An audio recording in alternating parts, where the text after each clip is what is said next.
For centuries, Barbary pirates from northern Africa had been capturing ships and enslaving citizens around the Mediterranean Sea and beyond. The Barbary states comprised of Algiers, Tunis, Tripolitania and Morocco. Although Morocco was independent, the other three states lay under Ottoman control. However, their leaders acted somewhat independently. By the late 18th century, their power was dwindling, but European countries still feared the pirates and offered them tribute in return for peace. So, when America achieved its independence, their ships were no longer protected and US ships were quickly captured by Barbary pirates. The Americans ended up paying over a sixth of their national budget to end the Algerian captivity crisis and towards tribute for free passage through the Mediterranean. This crisis resulted in the creation of the US Navy and a resentment of the North African states. From 1798 to 1800, the Americans fought revolutionary France in the quasi-war at sea, which gave their new navy valuable experience. And then, in 1801, when Thomas Jefferson became president, the Pasha of Tripoli, Yusuf Karamanli, demanded that he should be paid as much tribute as the other Barbary states. Jefferson declined this, so war was declared in May 1801. Now, I've always loved pirates with all their fantastic yarns and wonderful stories of adventure on the high seas. So I've decided to go on a voyage of my own, to discover the truth about some of the world's most notorious pirates. From the 15th century onwards, the Barbary corsairs were a band of ferocious pirates that terrorised Africa and Europe for over 200 years. As they plundered ships and shorelines and took slaves, they left a trail of destruction. So much so that the horror of being taken into the white slave trade spread across the west coast of England. So how did they create a climate of fear in British coastal towns so far from their own home? The Barbary corsairs were pirates that operated around what was then known as the Barbary States off the coast of North Africa, hence the name the Barbary corsairs. The first wave of corsairs were privateers, which were in effect pirates licensed by their emperor to knock off any foreign ships. The Barbary corsairs started out as privateers. I met maritime historian Todd Gray to find out how these state-sanctioned pirates turned to a life of crime. They would say that they were privateers, that they had official permission. But one country's pirate is another country's privateer. So they were acting as privateers, robbing ships who were trading on the coast of North Africa and taking part of the spoils back to their sultan, if you like. They would capture the ship. A portion of it would stay with their local government, wherever it was, and they would keep the rest. So where did they come from? Well, Barbary pirates, or the corsairs, were also called Turks. Yeah. And it's a misnomer. People call them Turks in the way that American Indians were called Indians. They just had the wrong part of the world, and they basically meant they were Muslims. So the first thing is we think of Turks as coming from Morocco, Algeria, Tunisia, Libya.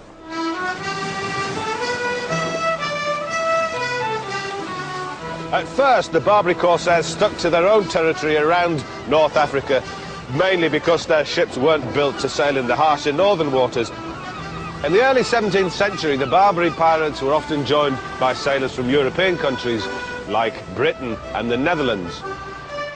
These sailors who allied with the corsairs became known as renegados. They happily joined forces with the Turks as they fought together against Spain. But when James I made peace with the Spanish, the renegades didn't want to end their profitable way of life and continued plundering. These Europeans were then often forced to convert to Islam in order to join the Barbary ranks. In fact, it was so common that it was known as taking the turban or turning Turk. Together, the renegades and the Barbary corsairs made an awesome pirate force. Then they came up with an even better idea: trading slaves.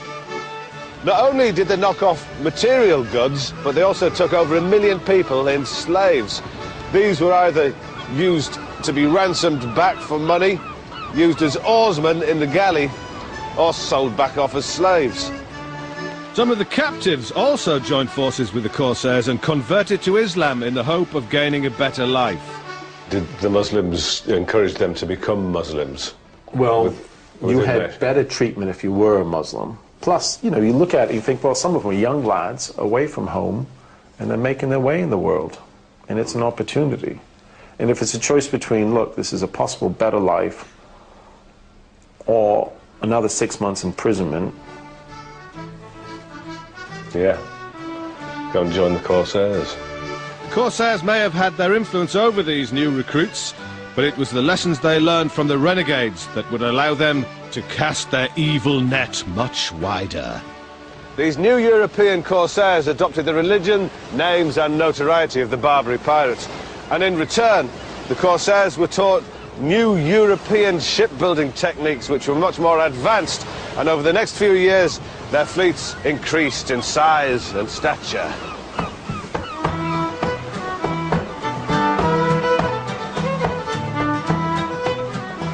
Having built ships that could go further, it meant that the Corsairs could travel beyond their normal hunting grounds and into new territories. A new era of terror had begun. It took them more or less 20 years to go from just operating off of Africa to being all over the southern part of England. And they knew what they wanted. They wanted ships and men and cargo, but they also had expertise that they couldn't count on before, because they started to use Western sailors. And they were a great source of local knowledge. And I think more than the fighting, the British renegades gave them information which made it possible for them to operate off of the English coast. And at the same time, it made them look a bit more powerful. Many accounts were published of the Barbary Corsairs' presence in the Bristol Channel. They were described as Mohammedan pirates to fear, and these tales of terror spread anxiety amongst seafaring communities. In fact, the Channel was such a profitable hunting ground that the Algerian ships often headed directly for the Severn. What they really wanted was a large ship which wasn't very well defended, didn't have much cannon, didn't have much artillery, that they could take captives and the cargo and possibly the ship and bring it back to wherever they're going in North Africa, ransom the men, and then keep the spoils. So they looked for fishing boats. And of course the southwest, from Wales all the way down the English coast to Dorset, is involved in overseas fishing, you know, Ireland, Newfoundland, New England, Iceland. So we have lots of ships crossing the Atlantic then, which are full of 60, 70, 80 men. No cannon, no artillery. These are perfect to be taken as captive ships. And this was a way in which they made an equivalent today of millions of pounds. One of the attractions of the Bristol Channel was the fact that James I had made peace with Spain in the early 1600s, and so the whole area had a very low naval presence. The Navy wasn't big enough to be able to patrol the whole coastline.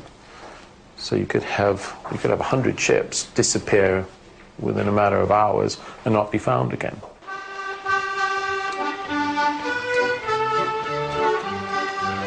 Apart from relying on just their fearsome reputations, the Corsairs used more devious methods when attacking ships.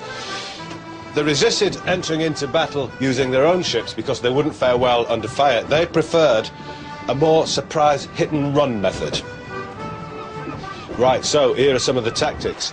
For one, they used to raise false colours or flags and pretend to be merchant ships. Another thing they used to do was hide smaller ships behind a bigger ship. By the time the victims found out, it was too late.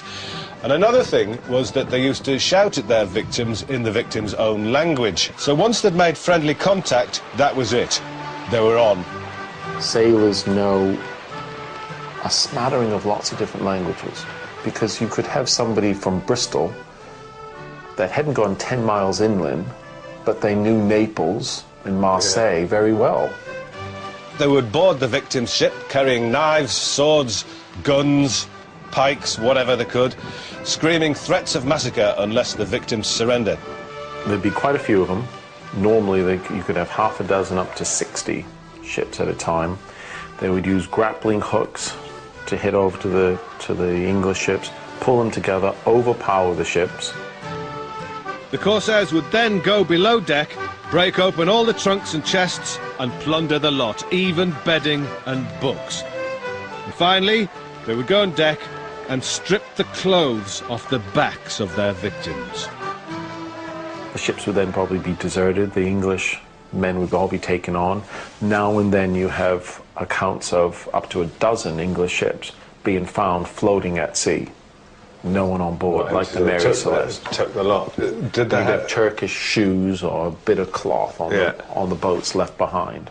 So what happened to the men once in the clutches of the corsairs? Father Pierre Dan, a priest who negotiated ransoms on behalf of the captives, created these gruesome depictions of torture endured by the victims. The Turks were known for their cruelty, being garroted, being crucified, being sealed up alive in a little stone hut until you're dead.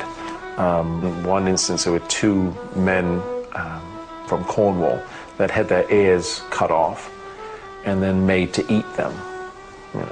Other instances where why?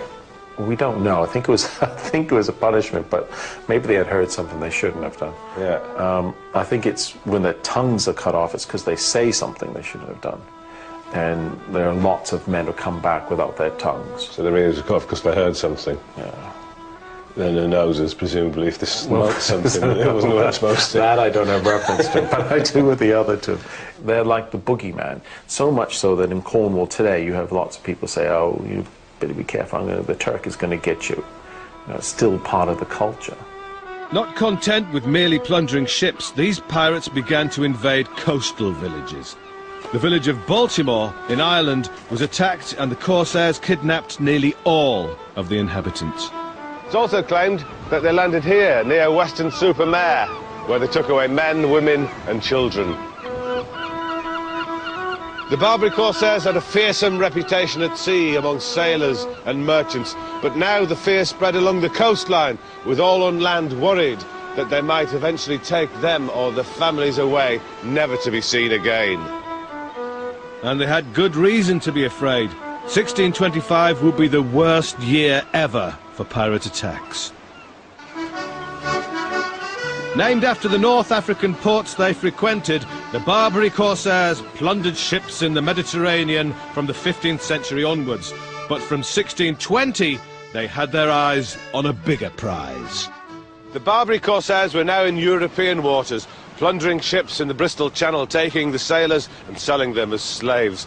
But it's also reported that they started attacking coastal settlements, finding an unguarded beach, landing at night and creeping ashore and taking the victims before they knew what had happened to them.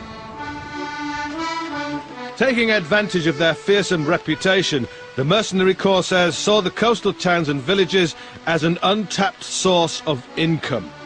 There was money to be made from kidnapping and ransoms. Many families, upon learning that a relative had been taken, rushed to the scene and offered the pirates money on the spot. It was quite common for the corsairs to sell slaves in the region that they'd been taken because it was a quick way of making money, and also it saved them the bother of transporting human cargo. And they didn't care who they took, men, women, old or young. But it was seamen that the corsairs favoured. Whilst trying to make an honest living, fishermen and sailors would be captured, never expecting to see Britain or their families again. The arrival of the corsairs in the Bristol Channel brought rumour and hysteria, and Sir John Eliot, the Admiral of the coasts of Cornwall, had this to write about the impact of the corsairs.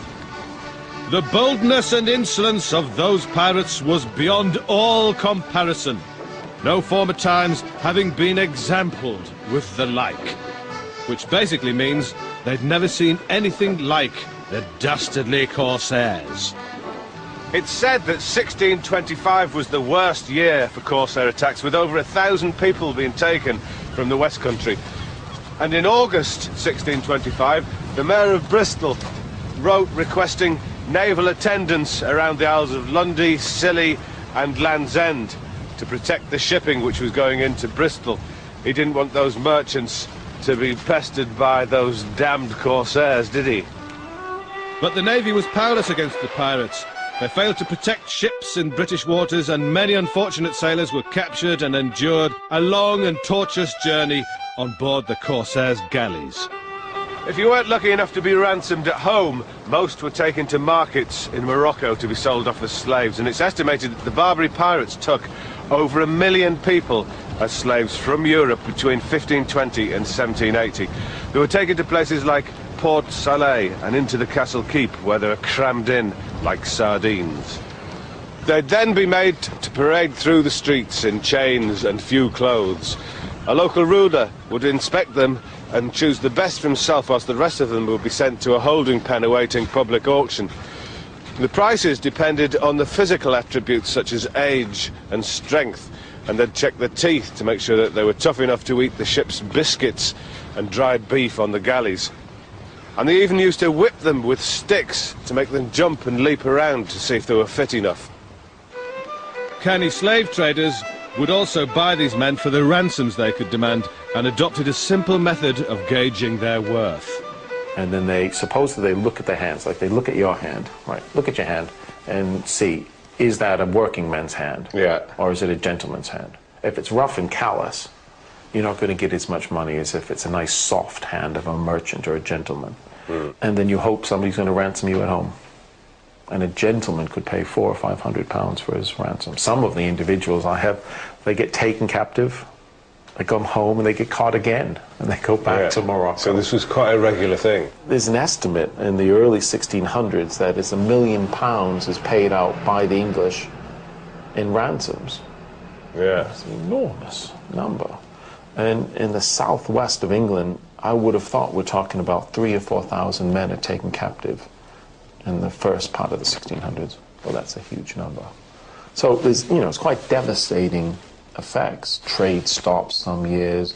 Certain ports don't have any mariners left.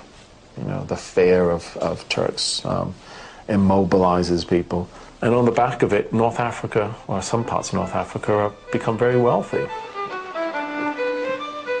But not all slaves went for good prices. Sometimes the markets were so flooded with white slaves that it was said that you could swap a Christian for an onion. There were different fates for a Barbary slave. If you weren't ransomed back or sold off at market, a fit and healthy male would be made to work in the corsairs' oared galleys. The ships had over 200 slaves manning the oars as a kind of human engine when the sails weren't enough. They were manacled to either side of the galleys and forced to row while suffering the lash. They were whipped with one of these, a stretched bull's penis, or pizzle, which was a common type of whip in those days. And this torture would continue for many weeks until the corsairs were good and ready to return to North Africa. You sail around with them until there are enough men on board to justify, enough captives, to justify going back to Morocco. So we know some men spend weeks, maybe sailing up the Bristol Channel and back down to the Isles of Scilly, and at all points of a miserable life. The author Lane Poole published first-hand accounts of the captives. One man, named Jean-Martin de Bergerac, a slave on a Barbary ship, gave this grave description of life on board. Think of 6 men chained to a bench, naked as when they were born. One foot on the stretcher, the other on the bench in front, holding an immensely heavy oar, bending forwards to the stern with arms at full reach to clear the backs of the rowers in front, who bend likewise. A galley oar sometimes pulls thus for 10, 12, or even 20 hours without a moment's rest. If a slave falls exhausted upon his oar, which is often the case, he is flogged till he is taken for dead and then pitched unceremoniously into the sea. Even if the ship was sinking, the slaves were chained at all times. The corsairs would rather see them drowned than swim off and potentially give information to the authorities as to where they were sheltered and how they sailed the ships. Another reason for keeping the slaves was a tactical one.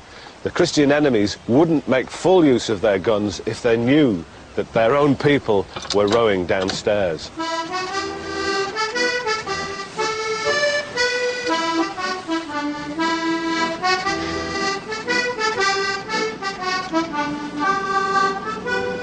People who'd been enslaved by the Barbary corsairs could have an easier life and be given easier tasks if they converted to Islam and took a Muslim name. And as unlikely as it sounds, getting on with life and working with the corsairs could prove to be preferable to the long wait for the authorities to come and pay the ransom. The British system for freeing slaves was shambolic. Thousands upon thousands of men and women would languish in Barbary corsairs' chains without any help from the government. Every county I've looked at across Britain, you can find money given by some parishes towards ransoming men. Say, in Plymouth, outside the church, there'd be two men standing there receiving money to go to ransoms. But it could take a year or 2 years to redeem them. But even when released, it wasn't all plain sailing for the liberated slaves who had adopted the names and religions of their captors. One of the reasons was that after they'd converted to Islam, they didn't exactly get a warm welcome when they came back home from the Christian community. The Bishop of Exeter was so concerned about it that he devised a special service for the Church of England so that any man who became Islamic would go through this service so that he could become a Christian again.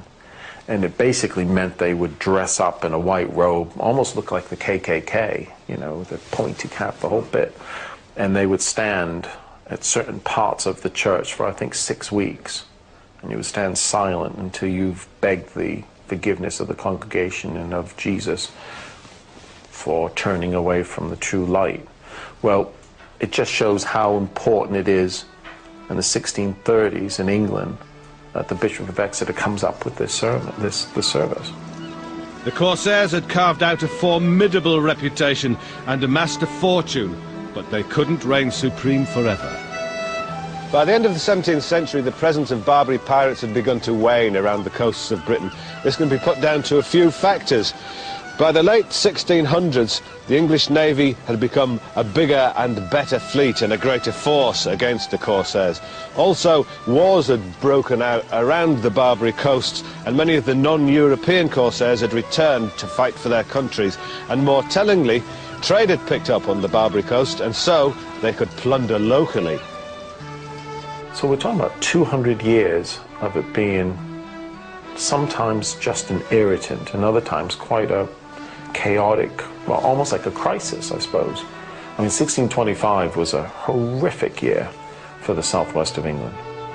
These legendary pirates cut a swathe across the high seas, terrorized thousands of miles of coastline, and stole over 1 million people from their homes.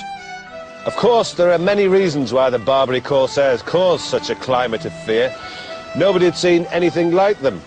You see, pirates up until then had kept their misadventures out at sea, but these men were invading coastal villages and towns, and perhaps for the first time, ordinary landlubbers were at risk. Indeed, so great was the fear of the Turk that it lives on today in West Country folklore.